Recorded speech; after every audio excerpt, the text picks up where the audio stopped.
Hey, it's Rocken Locken here with the Larry and Callie Show, Larry and Callie Podcast. I'm in affiliation with Opinion with Facts, both channels owned by Kenny Jackson. Big shout out to Kenny. One of the things I wanted to talk about today that I'm pissed off about, forget about yesterday what happened with Trump and Cohen and Manafort and all that bullshit. Now today, as a distraction, Trump decides that he's going to tweet that we may need to get involved in South Africa's government because there's murders going on of farmers, and white farmers are trying to have their land taken from them. That's not been completely decided yet over there. They're talking about land reappropriations, okay? And unfortunately, it's time. I'm just going to say, first of all, I apologize to the couple percentage of good white people that are still left in South Africa. Okay, but I mean, you've got to understand the genocide and the rule and the colonization and the basic slavery that a little minority of your race has kept a huge minority. I mean, there's only, I'd say only about 7 to 8% of South Africans that are left are white people. Of course, their ancestors are not from there. No, they're from England, most of them. When they came down there to colonize it and rip off all their gold and all their minerals and everything like that, and then, take that landscape and make their own government. And basically, you think that the U.S. cops were bad towards African-American protesters and hippie protesters during the war. These cops in South Africa would just slaughter black women, black children, slaughter. And this was going on into the 80s, probably in mass, probably behind the scenes in the 90s and beyond. Okay. You basically have three parties over there. It's like a three-party parliament kind of instead of four. And they're really both, 2 of the 3 sides are really for this, and the other side's getting there. I mean, no, they don't want to pay the landowners because are these people really the landowners?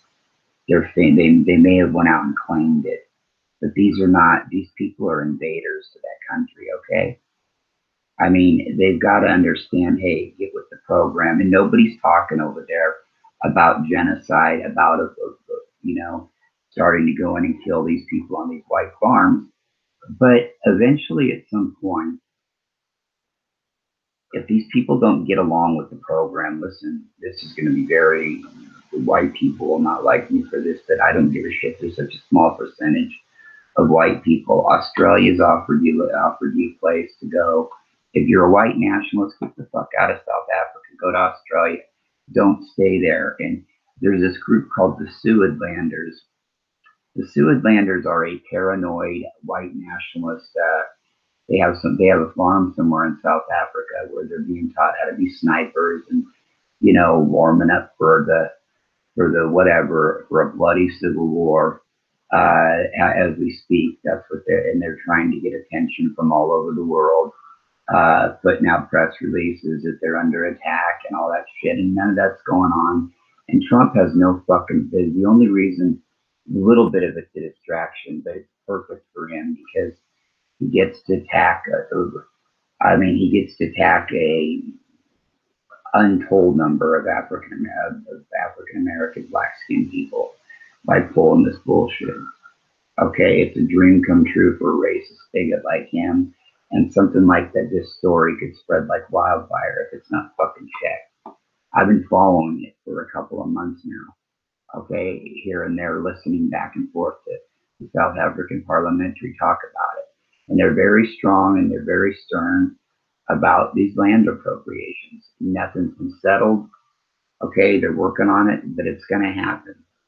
And if their attitude basically too is if it's got to get bloody, it's got to get bloody.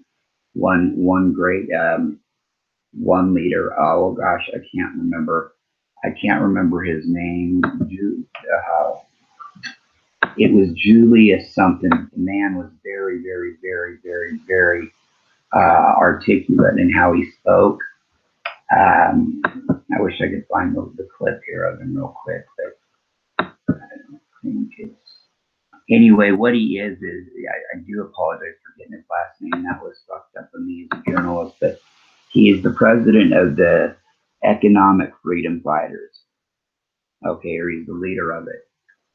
And he basically put it like this, Trump's threats, they're used to threats their whole life.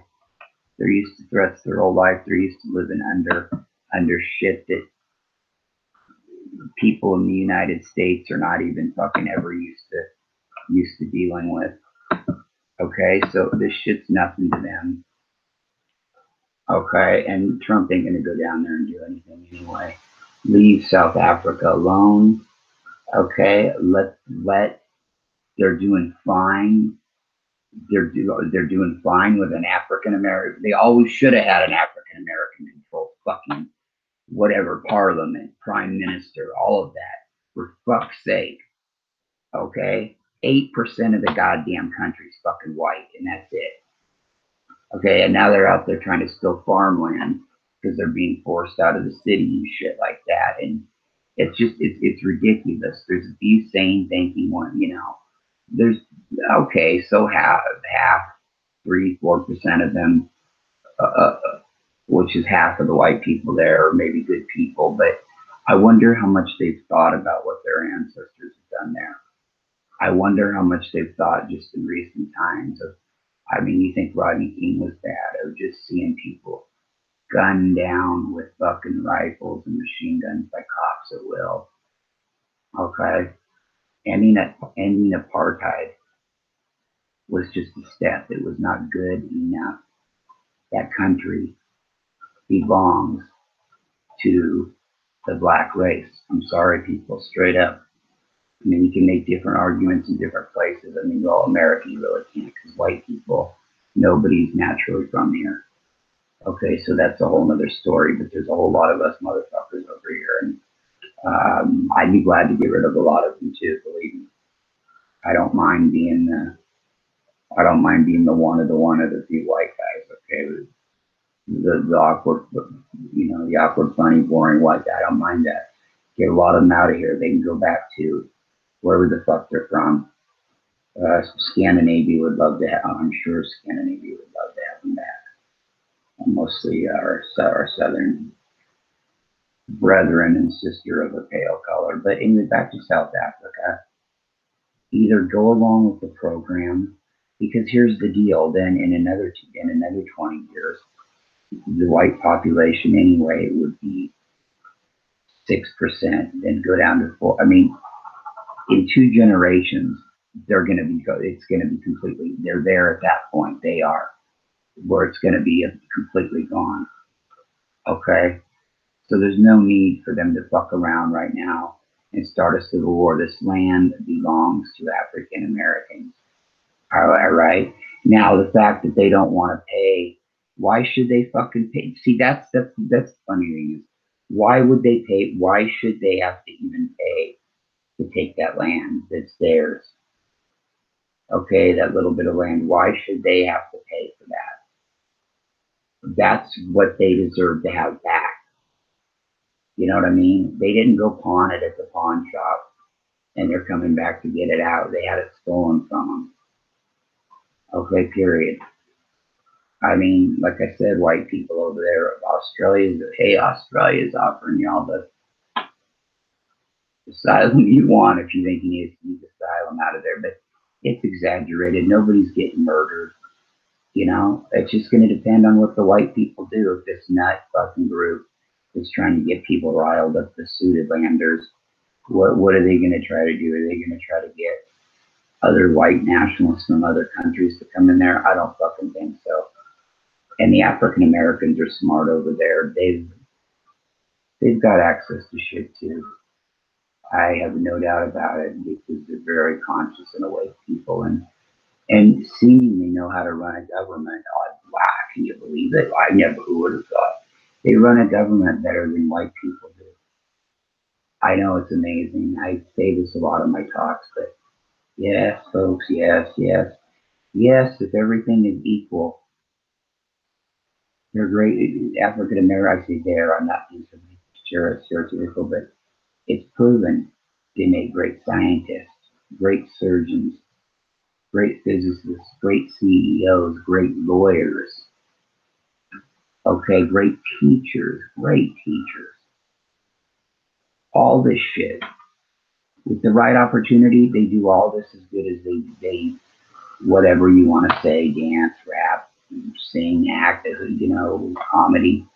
Okay, I mean, they're brilliant, but they just like in South Africa, the majority of them in past generations, even to now, have you learned with 20-year-old textbooks, inferior classes, inferior schools, the bare minimum taught to them, and it's just, they're not even getting a chance. White kids are sitting there hearing all this, and some are getting it, some aren't giving a fuck. And there's a lot of young African American students that would want to learn and get ahead, and they don't even get a chance or an access to hear any of this stuff, okay? It's fucking disgusting. I mean, it's disgusting. These are the kind of people that would want to rewrite history. These people, these white people in South Africa tried to for so long that there was only, even when they were in control, there wasn't that many of them. Okay, they're lucky. I don't know how. Must be by the grace of the universe. I don't believe in it. I believe in a God way above the universe, but I believe in small gods maybe coming to this planet, but not. What I think of God is everything is the universe, solidity, okay, interdimensionalness. But there is, it's really been, if you want any evidence how great of the majority, 96 to 98% of African Americans are great souls.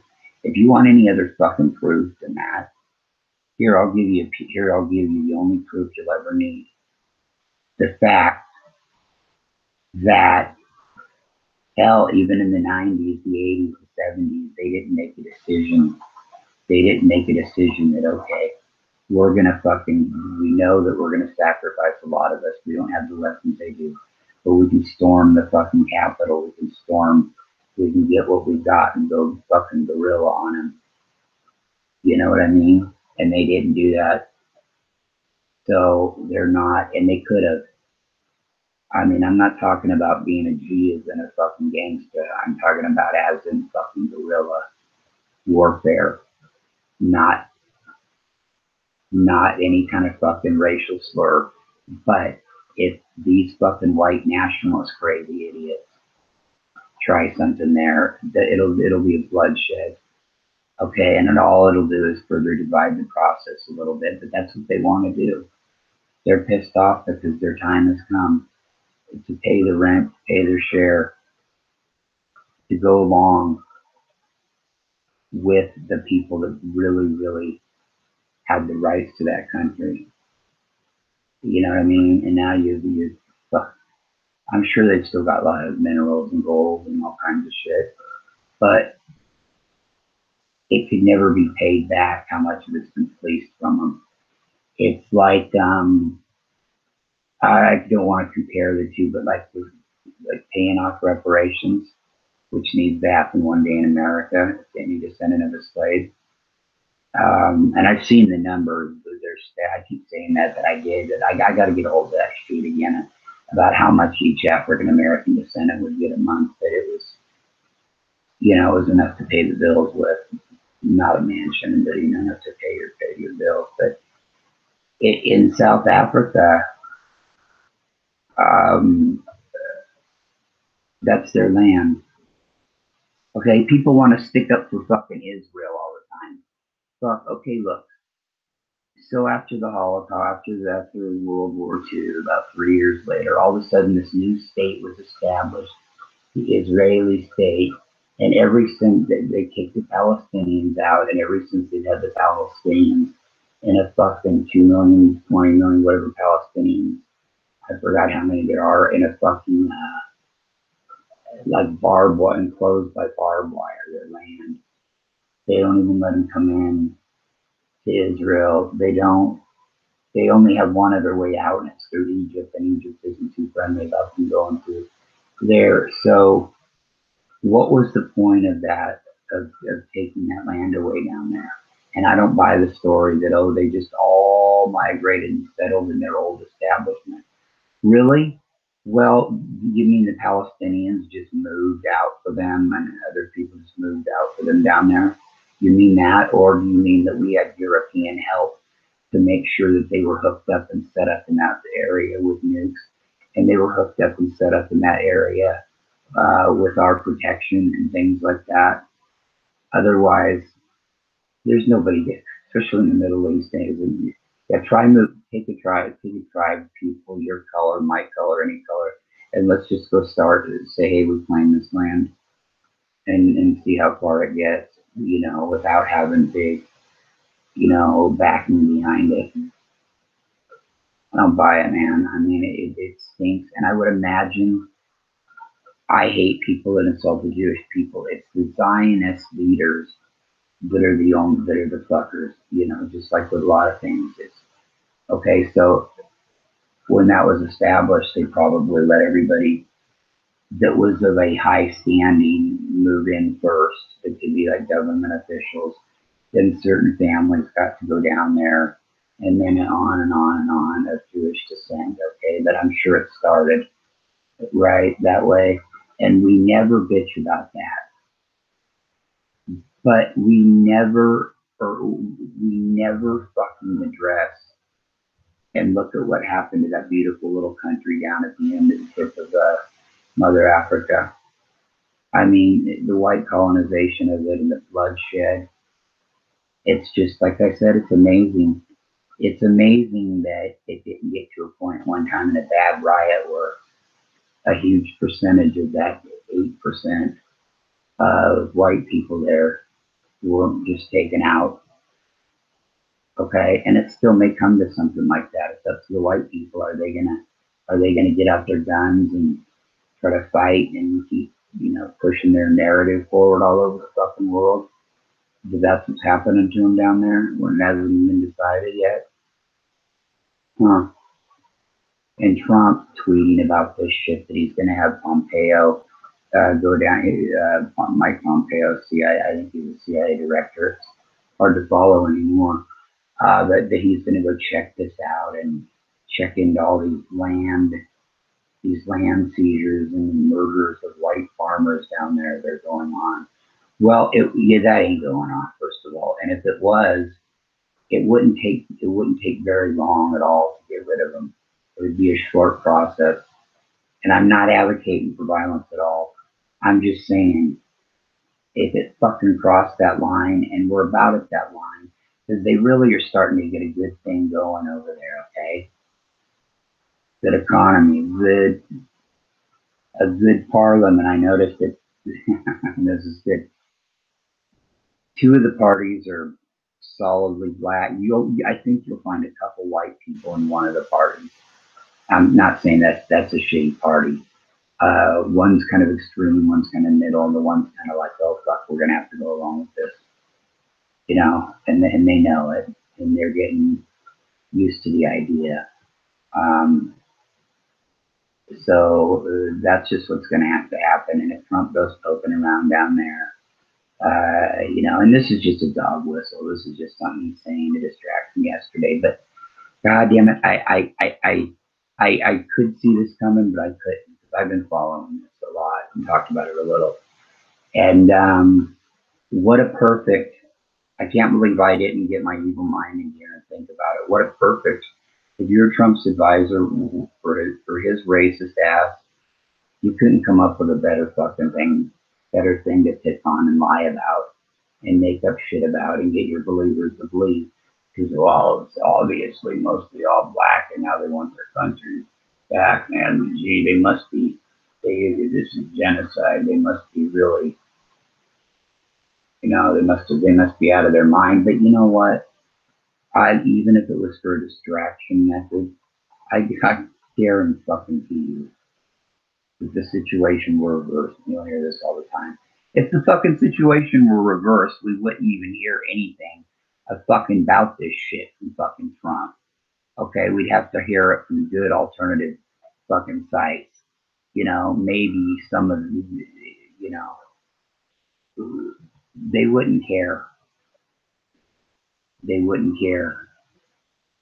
But I'm beginning to care less and less about that few percentage of white people left there. They're whining, fuck them, fuck Trump, fuck Pence, fuck Pompeo, fuck these white nationalists everywhere in the South, the Midwest, that are starting to spring up in Europe, that have this farm in fucking South Africa that they're learning how to do sniping. You know, it's like sniper school. Okay. And this is really going on. You can fact check me and all this shit. Okay. I'm a little bit slow today. I had what I had up. I had a gentleman I wanted you to hear. But I can't find it. I can't find the goddamn link right now, but it's all over. Look up South Africa, Trump in South Africa, and you'll see it. And South African news is reporting on it constantly. You know, and what looks good to see down there, because I mean, of course, like Elvis, I went on, I don't watch a lot of news except for American news that I need to for my talks and stuff. But I, you know, just haven't tuned into South African news in a lot of years. And it seems to me that if I saw clips of it 20 years ago, it would be like all white anchors completely. Now there's brilliant, articulate African Americans everywhere. Good, because that's what that country is. Yeah, it was a blessing. I don't think I saw a white person on it. I mean, you know, like I said, if a few of the percentage left there can go along and get along, fine. Okay, but they can't expect that they're going to have any fucking power in government, that they're going to have the rights to the land that they used to. Okay, they're going to be normal. All right. And they've been in, I think that being said, I know people will say, oh, those radical black people look up. I don't think so. I think there's a few just kind of stay living there and do just trying to make a living, but not fucking with South Africa's interests. I think they'll be okay. There's always Australia. And you know what? The ones that are losing their political spots, hey, there's always Barber College. I mean, you know, but then again, I don't know. I'd probably rather go to a black barber shop if I still didn't shave my head or let it grow a little bit, you know. So I don't know what to tell them. Move to the outback. That's basically what I gotta say. And Trump, stay the fuck out of it. Stay the fuck out of it, you fucking orange racist fucking clown. Fucking You fucking stupid orange wigger. Stay the fuck away from them. Don't fucking go there with Mother Africa. I'm telling you, the karma. You got so much shit headed your way, man. Dude, where's it gonna come from? You don't know. You never know. You could have done it by starting this shit with South Africa today. Okay, because I can guarantee you that most of the European Union is not going to be behind Trump making such statements that are as racist as you. I mean, not that everything he says isn't, but I mean, there's a good test.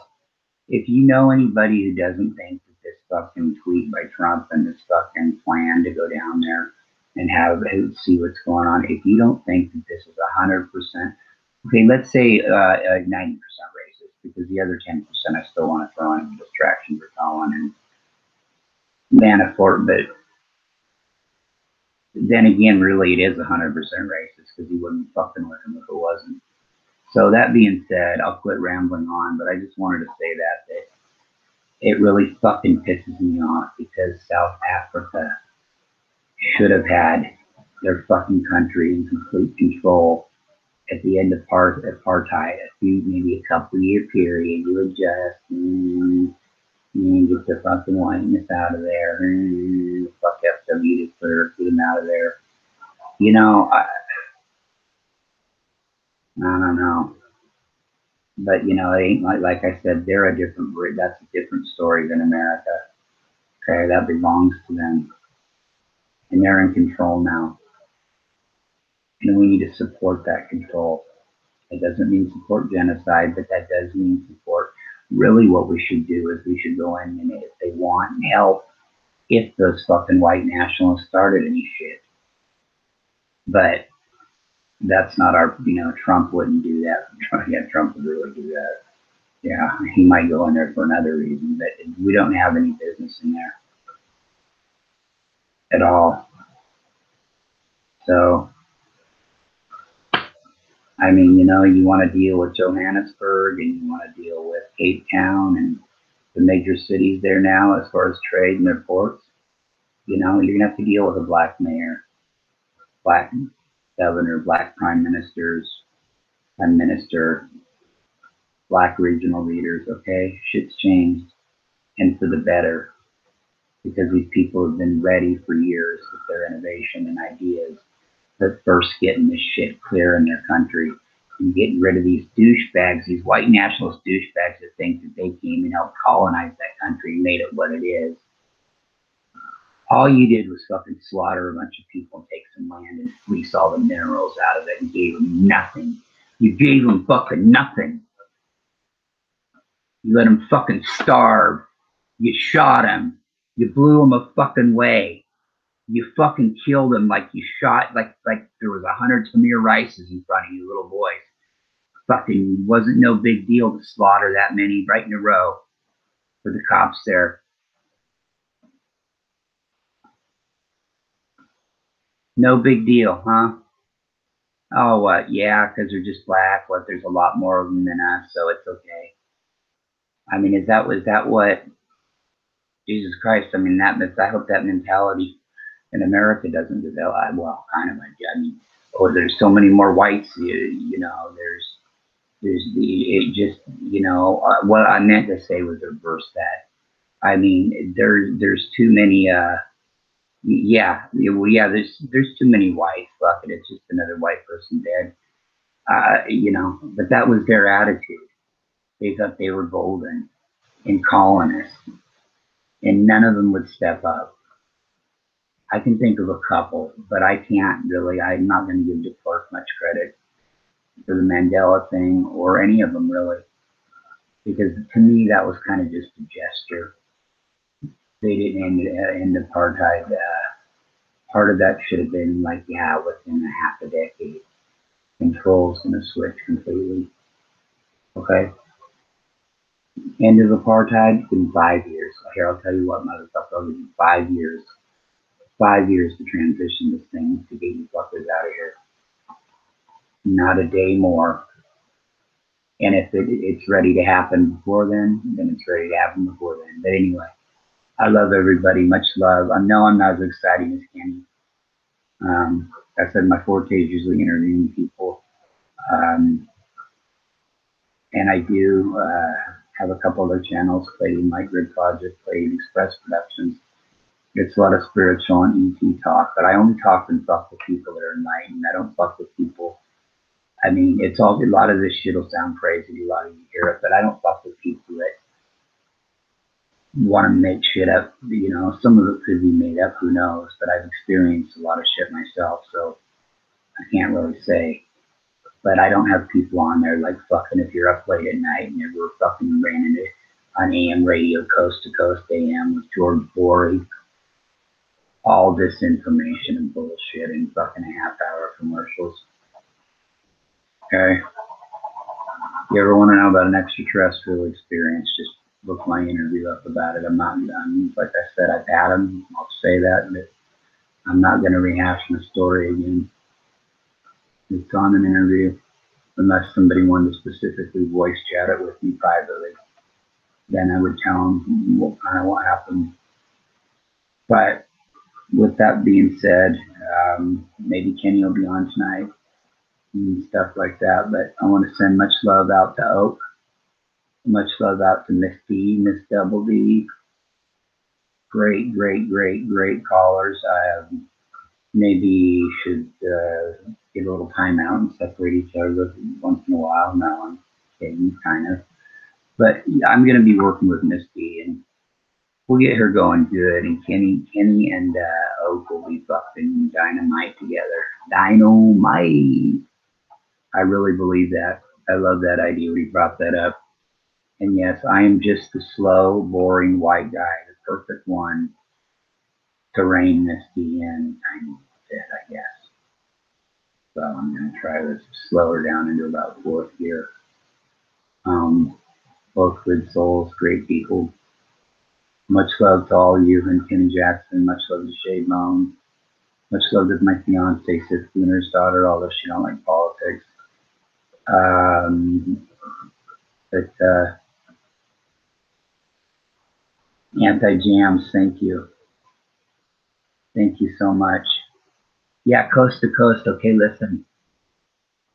I liked it a little bit in the night. I first came on to it when it was almost, see, it wasn't syndicated in the early 90s, but I could get a station at night out of Reno where our first, the original host, Art Bell, who is a lot better than Nori. Art Bell just died, but on AM radio at night, sometimes it was the only thing. But back then I listened to a channel called KGO out of San Francisco, and it had the most awesome African-American host from 1 to 5, Ray Taliaferro. I've even sent Kenny the playlist. This is the hardest motherfucking progressive you'll ever hear on air. Mm-hmm. He makes Mike Malloy, if anybody knows who that is, makes Mike Malloy look weak. This man was incredible. I had a lot of sleepless nights because of him, and he wouldn't hesitate to tell a motherfucker off in a second, whether you were, God, I hate using this word. I told him the room that word that rhymes with Lunan, it starts with C. He'd be the first to tell some motherfucker like that, but any white motherfucker on there, he'd be the first to tell off, or he'd have a little fun with him like Kenny does. Not very long, about a minute, and he'd be finished with him. But yeah, I've got a 30 tape playlist of some of his shit. He was on there from 67 till 2001, first ever African American host to ever do a radio show. 67 to 79, it was on another channel in Frisco, but then he came to KGO till 2011. Hey Shay Bone, how's it going? Art Bell, Nori seems to be all, yes they are, you goddamn fucking right they are, especially Nori. Art Bell definitely is what turned me off from him. The first time I heard him, I would only listen to him because I couldn't pick up fucking the KGO sometimes at night because AM radio was scrambling. So I'd pick Art up out in Reno where he had his show before it went syndicated. So most of the country couldn't even hear him unless you lived out here at night. And I heard him in 89, and then I heard him in like 92. And I heard him talking shit about Bill Clinton. And I was a big, huge Democrat at the time, so that kind of bothered me about him. Plus, he was boring. I'd only really tune him in like when I couldn't get KG would be down, but I would listen to him sometimes, and he has some good guests. But very alt-right, dude. Very alt-right, especially now, and the people they've got associated with him, which I happen to, on a semi-formal basis, know a few of them. You know, if you've ever seen Ancient Aliens, I've talked to Giorgio Tsoukalos once ago, the big hair, but he's not really like who I'm talking about. I'm talking about people like, you got to watch out for this little blonde lying bastard named David Wilcock. He is the biggest Russian shill you'd ever meet. I think Nori is. I had this paranoid thought one time that Art Bell and Nori were both fucking, their lives are so weird and strange, and the way they tell them, and I've caught like different discrepancies in their stories over the years, and I almost think they're Russian. I mean, the Russians have been in our business that long, and I'm just saying because just their voices sometimes, I don't know, their voices sometimes remind me of, I used to be able on the shortwave radio out here as a kid, I'd pick up stations, and I talked to people in Germany that could too back then, where these people sound perfectly American English, and then you realize after listening for about 20 minutes, it sounds odd, because they're not saying any kind of American slang. I mean, even something an older person here would use. they don't. It's weird. And then, you know, you can definitely tell it's them. So I just little slips in their voices sometimes. I don't know though. But the show is boring as fuck. They have the same people on all the time. Zeta talk to Zeta Reticuli. That's the fear of the Greys. Oh, they're coming to get us, the Greys. No, I believe in extraterrestrials, but most of them are human looking. Most of them are human looking or in an orb-shaped form, the ones that I've had contact with that I'm supposed to not talk about on this show. But they come from a constellation called Lyra, and then after that, after the war with Orion 1 billion years ago and the reptilians, they fled for the Pleiades. You know, the oldest humans in the fucking solar system probably come from Arcturus or the Lyran constellation. But here's another thing. You hear these people putting out, oh, we got this thing, SETI, this satellite. We're listening for shit. We're trying to hear shit. Why would you think an advanced human race in millions of years, hundreds of thousands of years, 10,000 years ahead of us would operate on any kind of fucking frequency we could pick up? I mean, why would they? I mean, it's so beyond. I mean, humans are becoming slightly telepathic now in ways they don't even realize. Ash on my forehead. That makes it look great. Oh man, my eyebrows. I'm like that guy from Police Academy. They got his eyebrows fucking messed off. But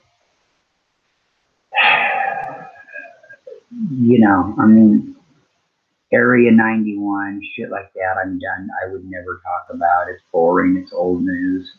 People that bring it up to me, I just laugh and say I didn't even give a shit about that when I had my contact.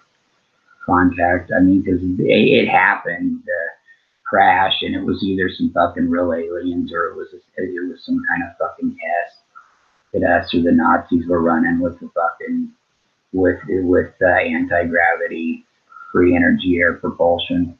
You know, that's probably what it was, most likely. Could have been aliens from Zeta Reticuli in there. I mean, it's possible. They sure keep it. The one thing that you got to look at, one thing that you got to ask yourself, even if you don't believe in any of this shit, right, is what is it that the government won't? You know, they won't come out and officially say,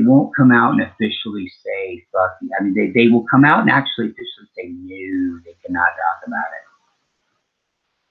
They'll be like, if we knew something, no, I couldn't tell you. I mean, so, you know, either they know or traded technology with them, or they don't want some kind of panic because there's nothing we can do about it. They're here. We don't know what they're doing. We can't do anything about it. I don't know. But it's not the government's fucking job to keep it from people. Put out what you know. What do you know about them? Where are they from? What star systems have we had visitors from, if we have? What did you do with those? What did you do with those ships at Roswell? If they were really there, you reverse engineer them? Probably. You know, I don't know. I mean, the war with the Nazis in the 40s, I think there was extraterrestrials on both sides helping.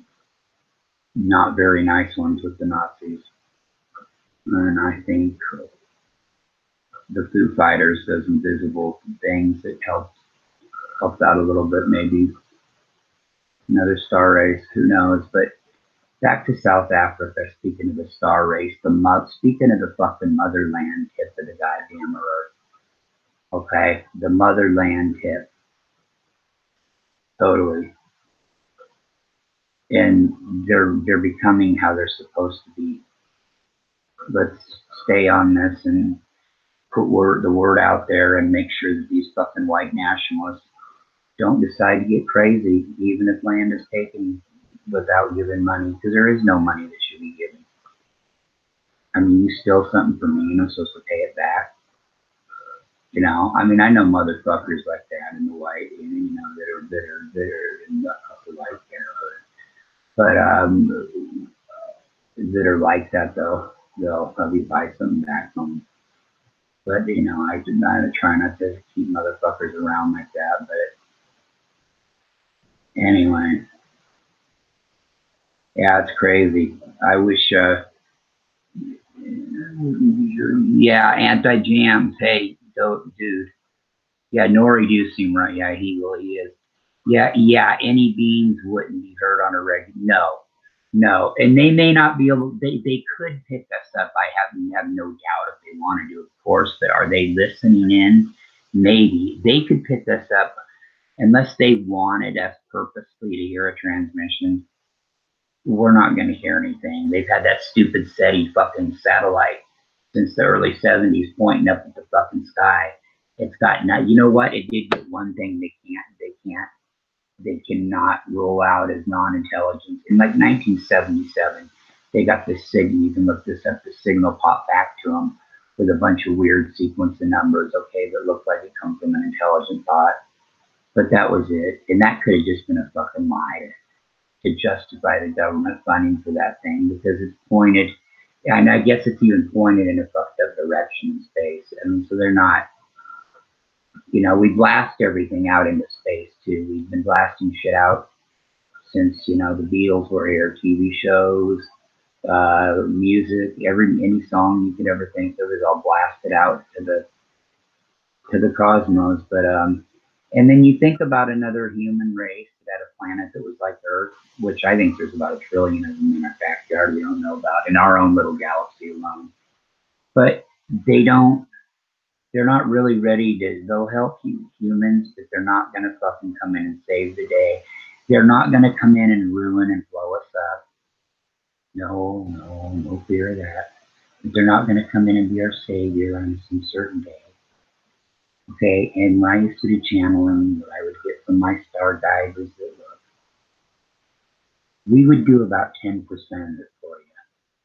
If you guys fucking on Earth as a collective took out 90% of this bullshit, we might come in then and help with 10%. That's it. But there's nobody, you know, think about it. If you got that kind of technology, I hear there are warfaring races out there in space, but I don't know anymore. And with that kind of advancement, wouldn't you be beyond that? I mean, of course you'd have the technology, but, I don't know. I've seen pictures of UFOs blowing up by our jets, but I tend to think that it was just fucking either fake or it was just a disc that they were testing out. Because I've seen them here a lot, and that you will, I've seen these discs and I've seen mile-long fucking ships that just float. I've seen those. It's been a few years, but here's the deal. Here's what I want people to know about it, though. Is if it isn't real, here's the scarier part if you're scared of fucking UFOs and extraterrestrials. If it isn't, trust me, on your true, I'll tell you this, and I might not even know you, on on the love for your family's fucking life. If it isn't fucking extraterrestrials all around here, it's the fucking government testing shit that is in even maybe in excess of 1,000 years more advanced than shit we've got. Now they'll cop to the fact that okay, we're 50 years ahead on projects, but people, the shit I've seen, if it's not extraterrestrial, the only other option is worse, and it's an MK, and plus it's Mind Team MK Ultra. If you listen to my interview ever of how I awakened and how it went down, it doesn't sound like the government fucking could have done that to my mind the way that went. So, but could have been tried on people. But either they're fucking testing out fucking holograms and fucking with people for real, or it's just extraterrestrials. That's it. See, I'm at that point where I know that for a fact. Like I can tell you that on my kid's life. Yours, it's either one or the two. Most likely the first one, but the only other option period would be the government with shit that they've got free energy. That I'm convinced of. That I'm convinced of. I'm convinced, in fact, that a gadget the size of a refrigerator in the middle of an area with about 200 homes. Just that size of something, just the size of a normal refrigerator, like a gadget like that could power night and day that many places. I believe crystals, I believe that 8 to 10 150-foot crystals coming out of the earth in different places around the world to power the whole fucking world for free. But I mean, I'm getting way off subject here, but I mean, this shit, you know, I know what, when I'm talking about this shit, people, I know what I'm fucking talking about, okay? And you can take it for what it's worth, but I would never look at you and say on your family's life for a fact that it's either the one of those two things, and more than likely, it's both. It is both. You try to copy their technology, but my experiences were with extraterrestrials. So, and the thing is, I still have them and can. It's just that I don't. This is so funny. There's nothing I really want to know because the ones I deal with, they don't predict. They deal with fucking. They deal with multiple timelines. They don't deal with. You could ask them who would win the Super Bowl, and their answer would be every team, because in a multi-dimensional reality, everything is possible. You know what I mean? That right step that you took, if you took left, there's a reality where you took the left step. And then there's a reality where you took the right step, and on and on and on and on. And it creates all these parallel, that's what I was looking for, parallel realities. These are possibilities to consider too. There's all these parallel realities. And they don't get involved in timelines like that, right? I've had questions for them and got responses back telepathically. I've probably only had them contact me in 7 years, maybe 10 times, like make initial contact, which is just this faint little tone ringing in your ear. But it's noticeable. It isn't like, tinnitus or something going on elsewhere. It's. And then you get this thought come to you. I had it, let's see, Antonin Scalia died. I got that information the night before it happened. And something else not too long ago, I can't remember, but most of it has just been like giving me advice on what could be coming. But I've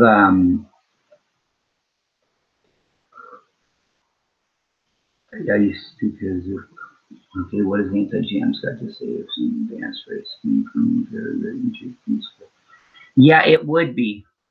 It would be, and they listen. We've already blown up this planet once in another lifetime, okay? And we all have it in our innate. We were either here or on Mars, and both probably, okay? And that nuclear war in our innate.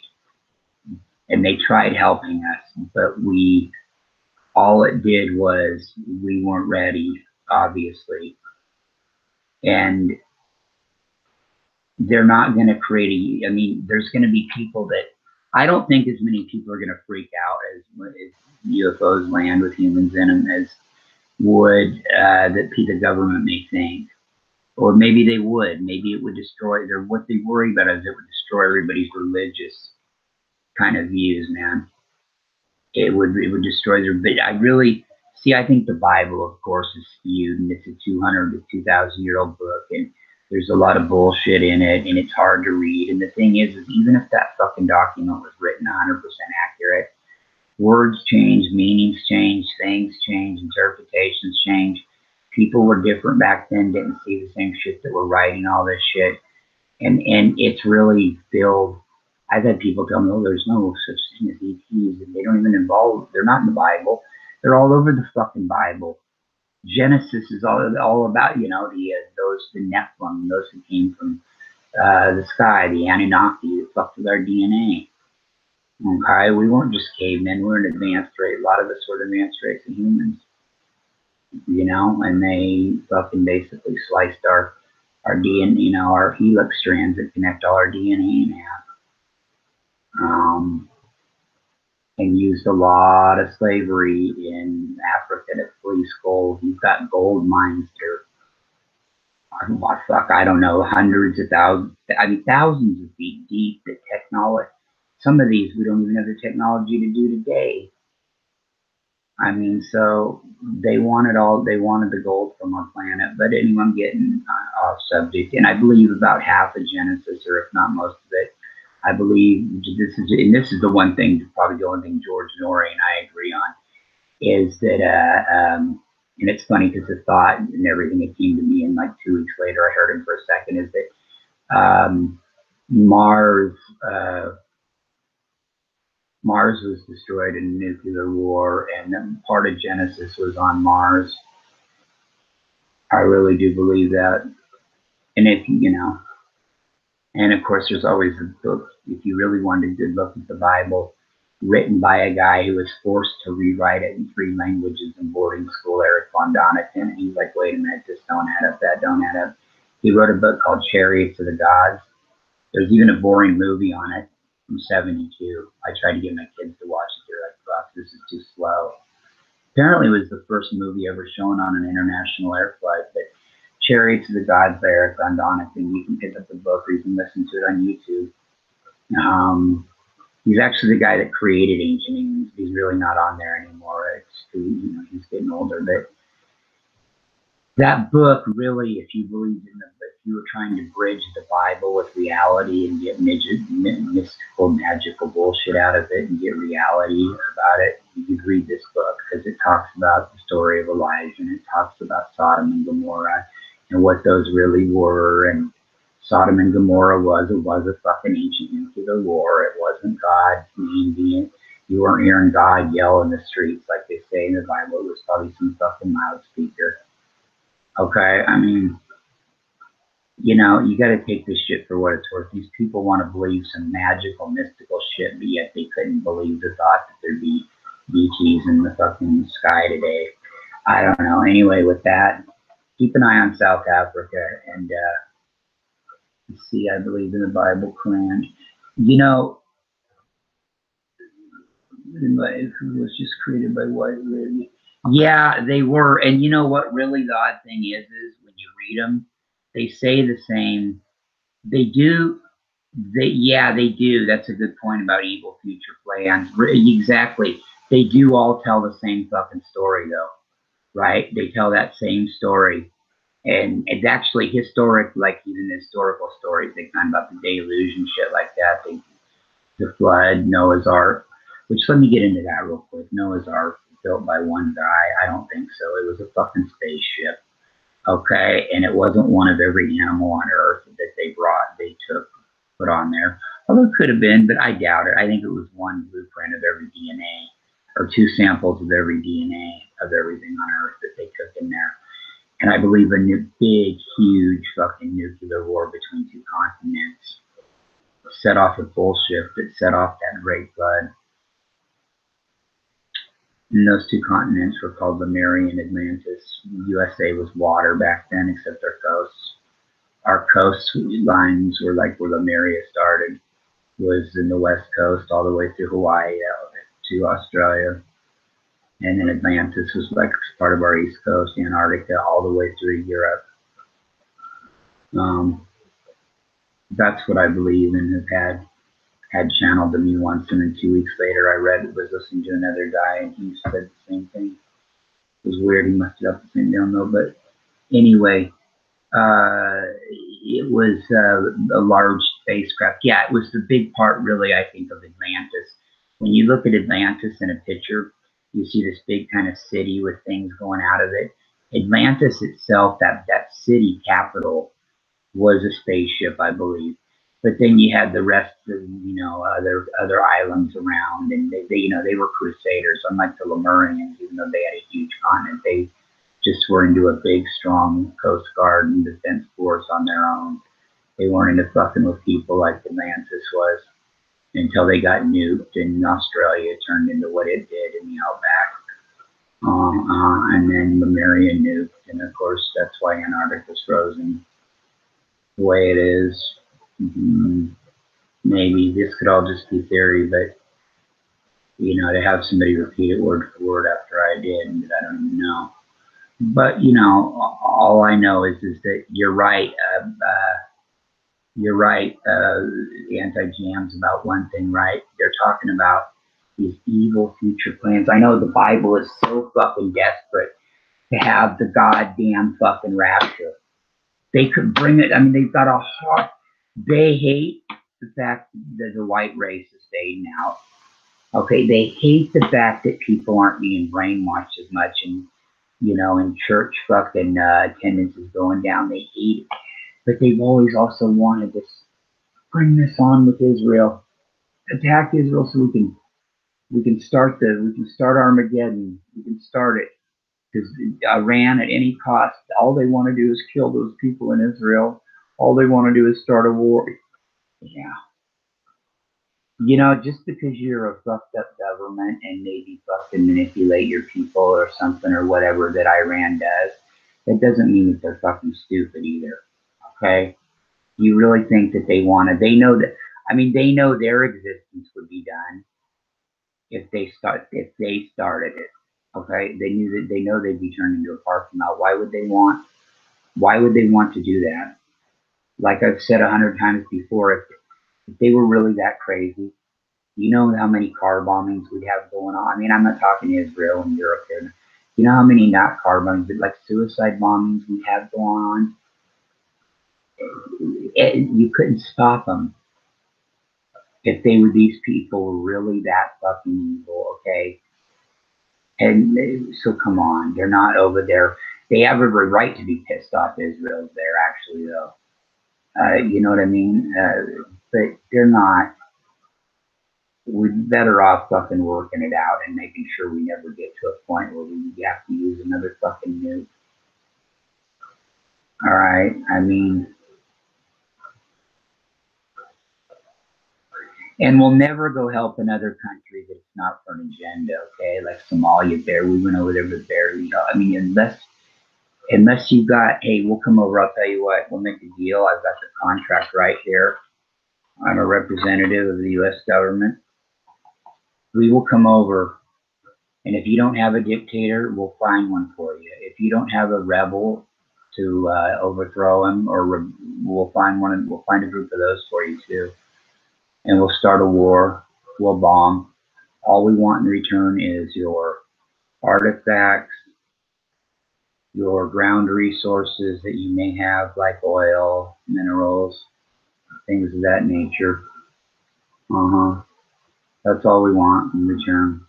And we'll take real good care of them, the Smithsonian basement. But if you don't have, or if you got an opiate cry, like we left in Afghanistan, shit, bring us on. You got a bunch of opiates, fuck. Yeah, yeah. But if you're an African nation, well, because you're black for one, and two, you don't have your a lot of your resources have already been fleeced by white people. So there's no, until we get somebody in there that's in there for justice for all, and justice for all will not. Especially now we got a racist in there. We fucked ourselves because now if we survive this cocksucker and get him out of there, you realize the years of bullshit we have to clean up. Okay, the years of bullshit we've got to clean up. Right? It just pisses me off so bad that I'm getting blue ink all over my hands from my pen. Can you believe it? No, but it does really make me fucking mad. I've been following the South African story. And yeah, that fucking evil little minded fucker, that perfect little distraction little plan he's trying there. Fuck him. Been listening to South African news though today, different sources of them and going around, and they're not worried about him. They want to find out what in the fuck he's talking about. You know, all these white people being killed. There ain't enough what all these white people being killed. That'd be one fucking goddamn. That'd be one. I mean, practice on that Jesus Christ. That'd be one false fucking swoop. There you go. Then Trump would be no reason to it be done. There'd be no reason to come look into it. I mean, Fuck people, you know. But I know nobody on here is watching Fox News. Interacting when dealing with same type of right. Yeah, really, that started with Reagan trying to get elected in 1980. You had Bush involved, just got out of this. Bush just quit the CIA in like 76, I think. And so Bush, Reagan ended up being Reagan's vice, but he did run in the primaries against Reagan. But Bush made sure that they made sure that the hostages that were taken from America were not released till the day Reagan was inaugurated. And I can't believe this is another thing. This is one thing where we can look up to. You'll never have days again where states are 49-1 on the fucking electoral college or 50-0 like the Nixon one. Nixon during, like when Watergate was going, he won his second term. He resigned 2 years into his second term. But all these kids were supposed to go vote for George McGovern, not one state. Walter Mondale in Reagan's reelection, 84. He won one fucking state, his home state of Minnesota. People must have not voted then, or were it, I mean, a lot of kids must be shame on people that thought like that then. At least now we're getting out there and getting active. And I don't know, man. I think, like I said, the smoking gun with Mueller is those ballot boxes in Wisconsin, Pennsylvania, and Michigan. It's not the typical voter suppression, which that cost a couple other states, I'm sure, but something funny happened there. They talked about voting twice. I think those 3 states are really, really centered on, and I got that impression before the election ended about a week. Trump got this look on his face and goes, "Oh, I guess I need to put a Michigan one more time. Yes, I don't know why. I've already been there." And it's a state a Democrat hasn't won, or a Republican hasn't won in fucking years, or in decades and decades, and he won it by 10,000, which is with a lot of voter suppression in Detroit, of course. But rural Pennsylvania, Wisconsin, and Michigan somehow, that was only like 60,000 votes that Hillary lost those 3 states by, that haven't lost by a Democrat in forever. There was some shady shit. I think that's going to be the dropping gun if Mueller ever gets to finish his investigation. That's just my hunch. That's an opinion. That's not a fact. But I think it was a combination of your typical voter suppression in the big cities in those areas. Of course, it always was on, but it was also machines in those 3 states act bad. See if everybody did it like Oregon. Oregon mail in our vote. We mail it in. There's no hassle.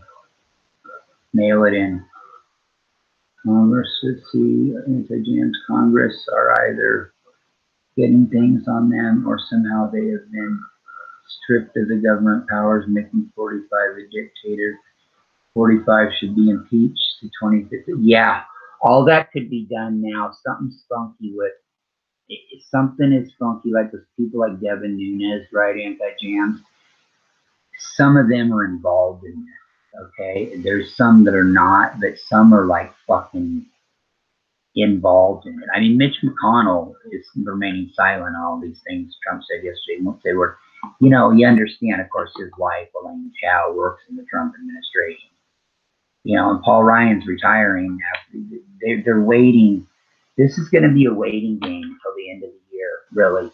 November, we got to show out, and we can do it. We can take back the House for sure. I think that's going to be a given, which is good. And maybe even take the Senate back, or, it's 51-49 now. Maybe we can tie it at 50. That still doesn't work, though, because you have to get one other to break away, because Pence will break the tie. The vice president breaks the tie if it's a 50-50 vote. And so, what we could end up with, we don't want Miller moving too quick, but we still want him around. We don't want this shit impeached, because what would happen is if Trump was impeached, say by the end, before the new Congress started in January, Paul Ryan would become the vice president and Mike Pence become president, because it goes House Speaker is the third in charge. Here's what would be fucking funny, is if Trump had to leave after 2000 or after the start of the year, like say he had to resign or whatever, maybe he was impeached, but it takes a while. Say he did, it's what you'd have. You'd end up with Pence as president. a Republican, and you'd have a Democrat vice president now all of a sudden because the House Speaker and the Democrats are going to have control of the House Speaker. Which yes, probably one more time, and I hate to say it, I wish it was Schiff or somebody else is going to be Pelosi. So we're gonna have fucking could have Mike Pence and Nancy Pelosi in there. But you know, that's what would happen. You know, and we don't want it to happen before then because of Paul Ryan, and it wouldn't anyway. It wouldn't. It takes a while to vote that out. I mean, they're working on right now getting that Supreme Court justice through Kavanaugh, and they want to get another tax bill done, and they want to try to do this and this and this and this, but they got the midterms coming right now. So even if, you know, Trump would have to resign before that, and then you wonder, what I don't know is, see, Paul Ryan's committed to retiring. He's already, you know, put in his papers, but then if all of a sudden he became fucking vice president, you know, if Pence was president, would he stay there? That would be the most sick duo we could ever have in there. That's worse than Trump and fucking Pence and Ryan. Just terrible. Including white Democrats. Yeah, they're old. We need to get rid of a lot of them, brother. We need to see a lot. Listen, I'm probably not, no, definitely not the first to say this. We need more color. We need a lot more fucking color and a lot more young color on the fucking, in the House and the Senate. Pelosi's, Pelosi and Schumer to me are a cancer, and we need to get rid of them. We need to vote Schumer out next time.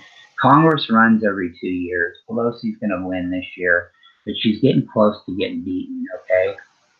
So in 2 years, she could lose, right? So we just really need to get Schumer and her out of here. And I've talked about what I thought about the presidential candidates possibly. And it's, keep in mind, I won't really know till next summer.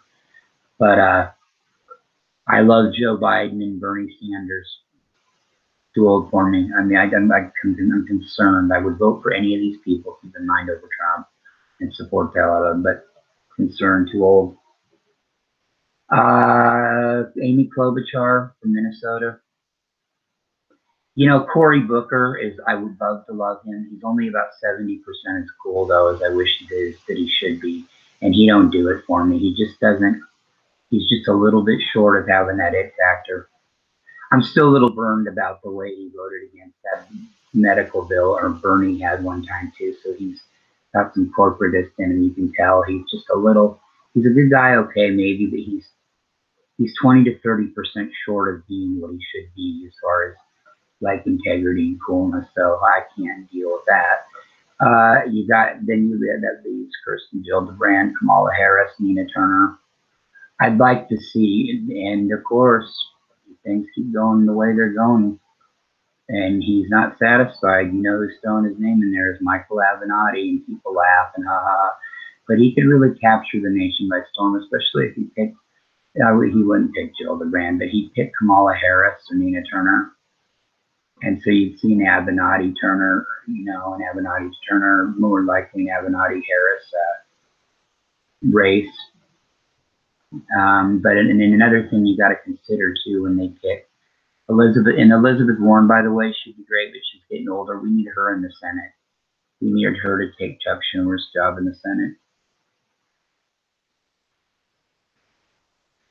Yeah, that's true about Pelosi. She sure likes to play that game, and even if she don't, you're right, anti-jam. She sucks his ass for some reason, and I don't know why, because it really hasn't. But then again, maybe it is, I don't agree with it all. You know what I would agree with? If we do take back the House and the Senate, okay, we're going to, on November 9th, we're going to have still, it's a Christmas break, okay, we're still going to have about 6 to 7 weeks where they're still in Congress, okay, and still working on bills and shit like that, right? I might one time not do anything for Trump, fuck no, but I might try to, for that 6 weeks, kind of really ease the talk of the impeachment. Really let's just let Mueller finish it off and do all that. And then when we come back on the after Christmas break, then we're gonna start talking shitty. And then, Mr. President, there's no, we can counteract or try to anything that you do, any decision you may make. So I would play total. That would be 2 months where I would act like a fucking shill. For those 6 weeks, I would play, nah, we're just looking at moving ahead with our agenda and we'll see where things go. But after New Year's Eve, and all bets are off.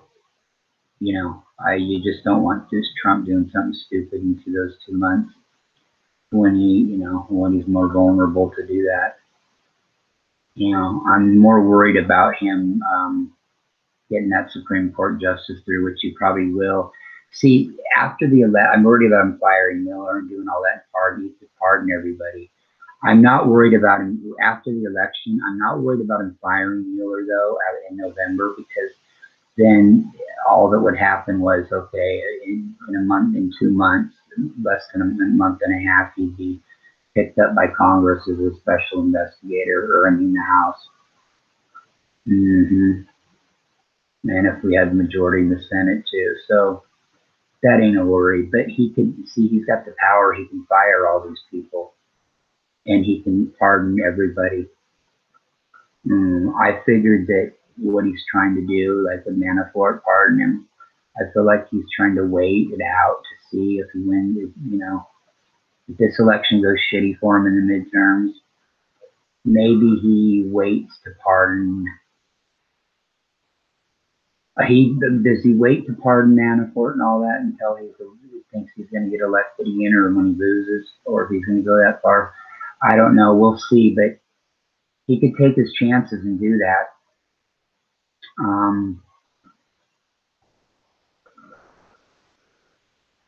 Even have any power to elect another president to be able to, or will be able, man, yeah, or will the Russians beat it, or will the Russians be deep into our fucking machines and shit, dude? That is a worry till we get him out of here. Till we get this motherfucker out of here, anti-jams, yeah, and then if that happens, the night after we're all done celebrating, the reality will kick in the next day, the mess that we have to clean up, but yet still being thankful we made it through it. But no, they don't have any. Yeah, they have all the power. They have a lot of power, dude. But bro, they're ran by Republicans right now. I mean, and that are in his fucking corner. These are shill like fucking Devin Nunes, like this guy, or I don't know if this guy's a senator. This guy Jim Gifford, who's been allowed now, then he's involved right now in some fucking case with some wrestlers at a college where he was an assistant coach or something that were molested and raped, and and he's out there running his mouth, about why aren't we investigating Hillary Clinton, Barack Obama, it ain't the same with Barack, but Hillary, the emails, the scrub server. Get the fuck out of here with telling me anything bad about Hillary, except for she did make a shitty comment about the African American, the predator thing in '92. Honestly, I think, and there's no excuse for it. It was her uneducation at the time. She's grown a lot since being around Obama, and people were there to keep her in control. But the dumb thing she did was not picking Bernie as advice. That shows her ego, and I'll say that. That shows her fucking ego. I don't give a fuck how much Russian hacking would have happened with Bernie if she did, and he was ready to do it.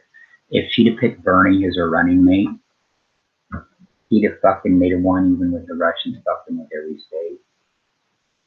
I mean, I know Howdy Doody wasn't available, but Tim Kaine, my fucking God, dude, that guy's got about I thought he had a Jerry curl. I guess not. He don't have the Rand Paul Jerry curl. Yeah, if you want to see a little pricky white guy with the Jerry curl, look up Rand Paul.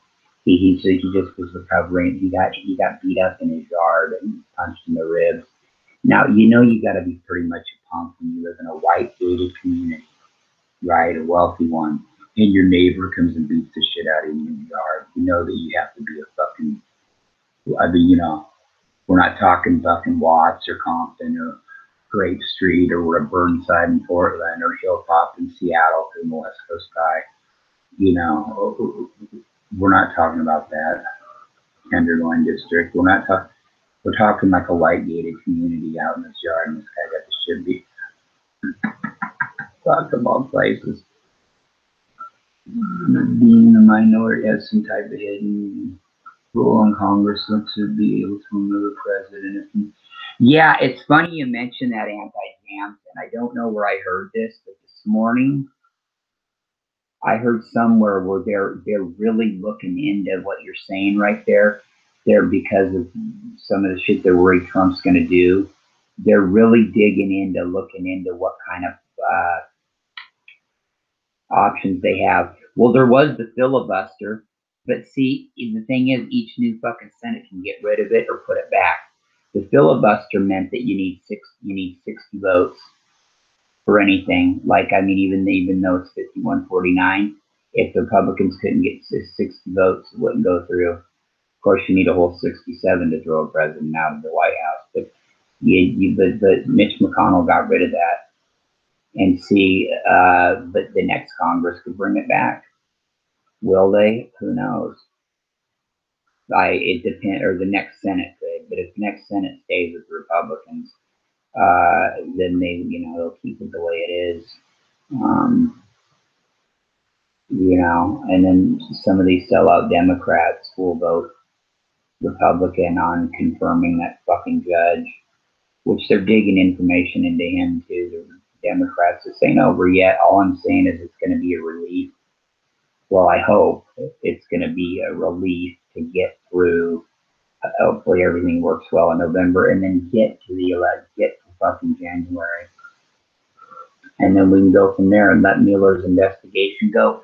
Any motherfucker that tells you it's been going on a long time is either completely in a walking fucking unconscious coma and doesn't realize it, or what I was going to say about him, or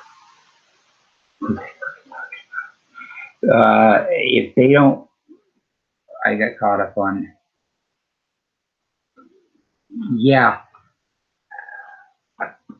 What the hell was I just talking about? You ever do that? You have a brain freeze on air? I've never had one this bad. I've never had this one this bad. Especially with the president moving towards dictatorship. Well, yeah, of course he wants that. He wants the military parades. He loves it. And it can happen here. And this ain't paranoia, and it can happen. And just like when Trump, if he has to resign, he's taken out, there's going to be a lot of white people in pickup trucks pissed off, and there's going to be a lot of fucking minorities and a few good white people like me to count. And that, yes, believe it or not, I am not going to say or deny anything I do off property somewhere. Have a lot of shit stashed for, I would say to you, I'd say to you, he's got more medical supplies and weaponry than anybody on here. And we're not preppers. We're not crazy white rednecks. West Coast surfer white ghetto kids that got most of our culture from a couple channels on TV and MTV. And a lot of that was African American influenced. You know what I mean? And then I moved up to Portland for a while as a teenager. And ran did things for the Crips and that. And I'm not going to get into that, but because all that's bullshit. It's all should be. And I'll tell you this much though about the Bloods and the Crips. One of the top 20 United States police fears, like big city fears all over the country, is if the two gangs would ever officially unite completely, like and stay united, like and do their thing the way they do it now, smart, mafia-ized, not tagging everywhere, not wearing their fucking colors unless they're going to a funeral or, mafia-ized themselves, kind of like back when rap was first getting started. The Crips did that before the Bloods did. So if the two of them, they could be very powerful when, when there's good white people, Black Panther Party, you get La Raza on board. I mean, I'm just saying in case these people think that they would like to start some shit, another civil war, and we'll fucking work together and make them fucking think they're back at Appomattox, brother. Google it if you don't know what Appomattox is. It was the last battle of the Civil War. Only we were stupid and let them keep their guns to go back home with. It wouldn't happen this time. But it can try to go down like that. They ain't got enough people. They don't go anywhere anyway. They only go and bully other fucking white neighborhoods and shit like that. They don't. They ain't bringing their shit to the hood. Yeah. I wish I wouldn't have had a brain freeze earlier. But anyway, I wanted to say much love to everybody in South Africa. We've got, I've got your back. We've got your back. This ain't no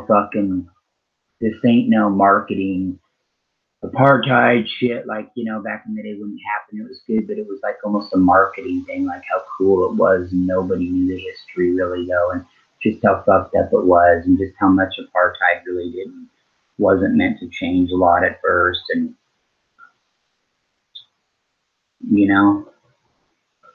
I don't know. It's, the GOP being Supreme Court, letting 45 do it. Ever Escape from LA movie? Yeah, with Kurt Russell. Yeah.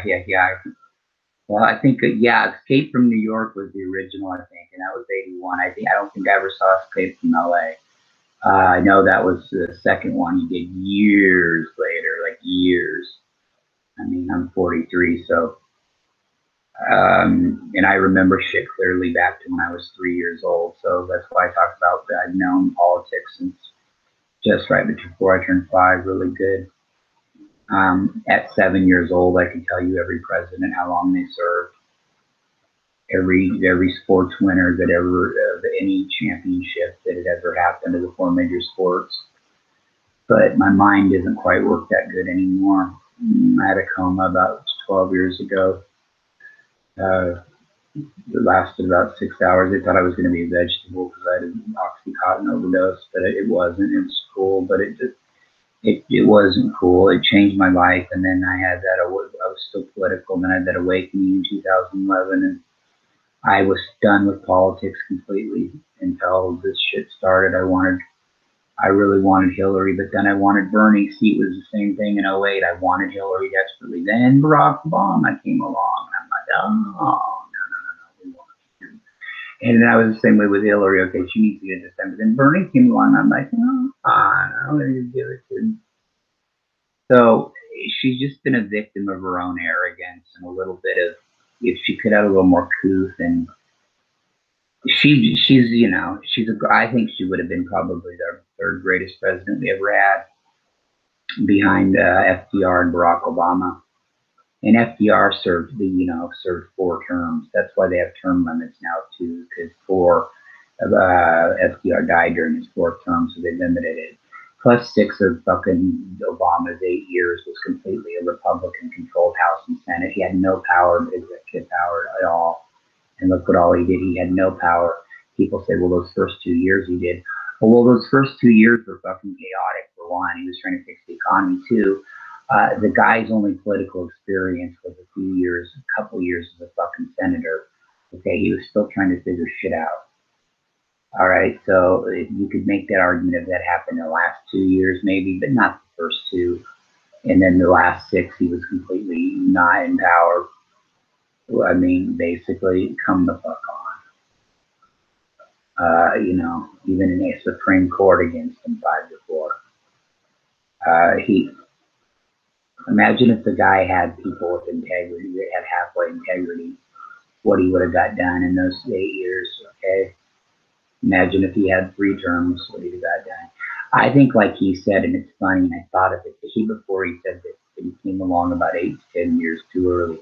He might have, if he might have been good to finish his Senate term and do another one. Maybe do three. No, not three. It's 18 years, but 2 to 3 Senate terms, or 2 Senate terms. One full one, 2 Senate terms, 12 years.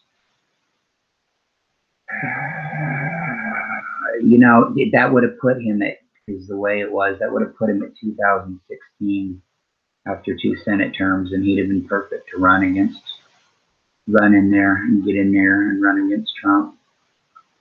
Michelle Obama. The Obamas are young. I think she could be president someday. We'll see. 2020, she's not going to run, though. I just don't see it. Maybe, but I doubt it. And she wouldn't run in 24 because unless Trump had gets reelected, then I can see Michelle running in 24. But if not, it'll be a Democrat rerunning. And you know, but there's 28, there's 32, there's 36 even. I mean, I see one day, and I love Barack Obama. I think Michelle would be just a little bit better of a president. I really do. She's a little bit smarter than him. You know, she was his first boss. She's a couple years older than him.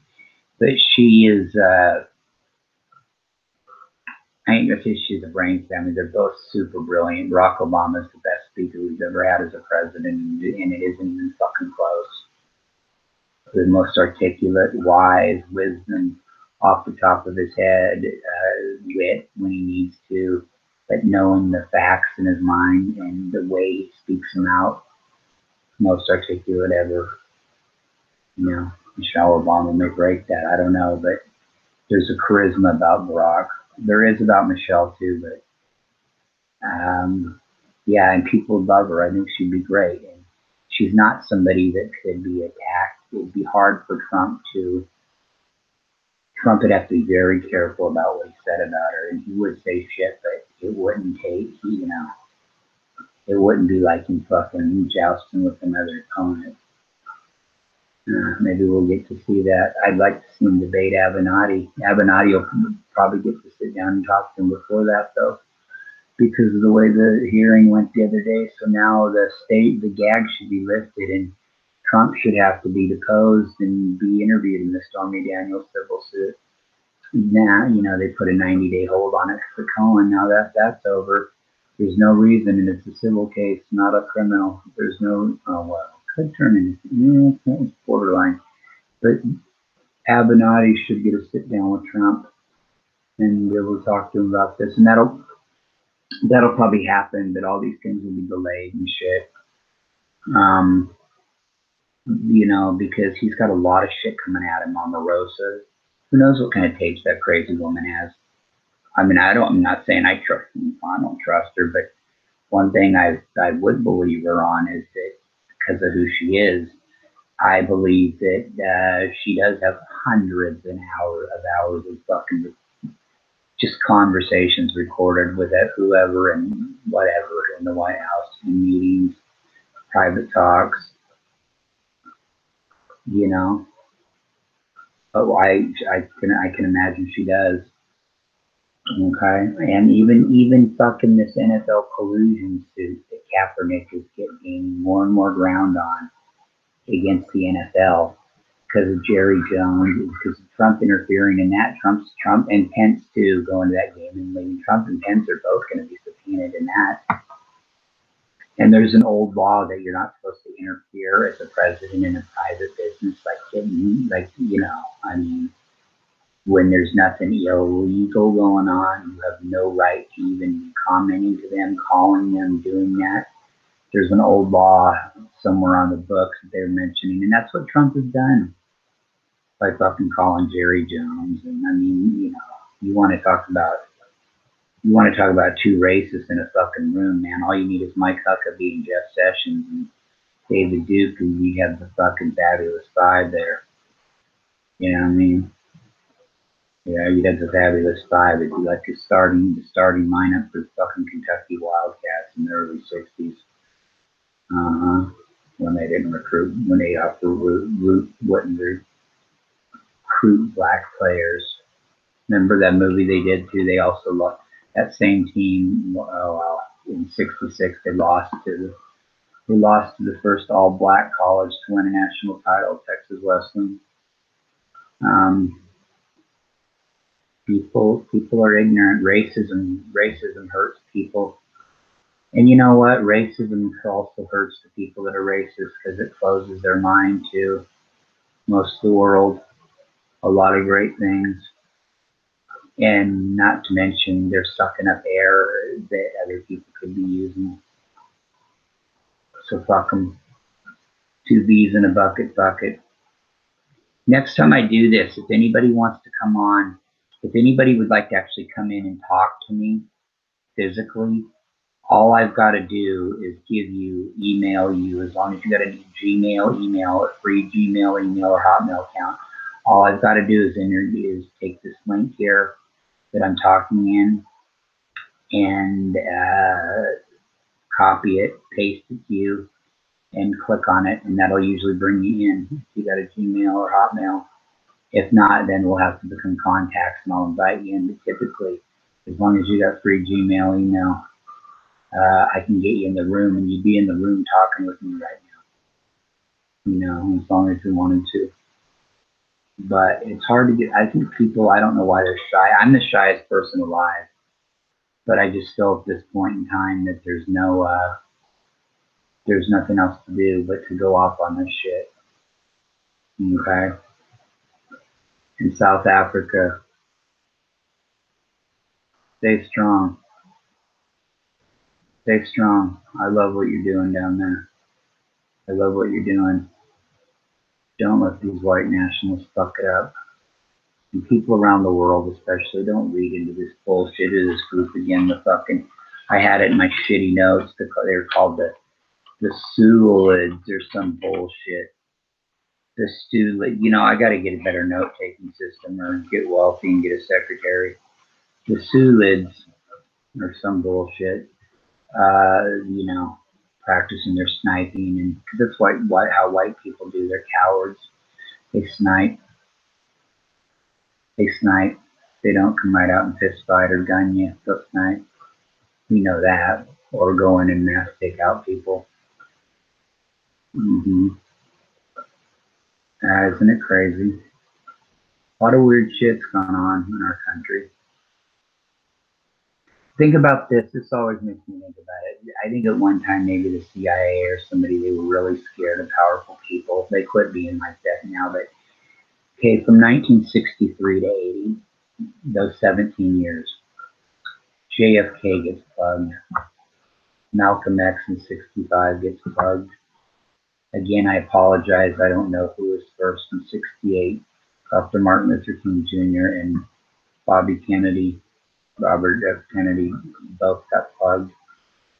Okay, fast forward to 1980, John Lennon just happens to be killed in the park by a fan after they were doing this big sit-in. And whether you agree with any people or not, but isn't that kind of odd how that went down like that?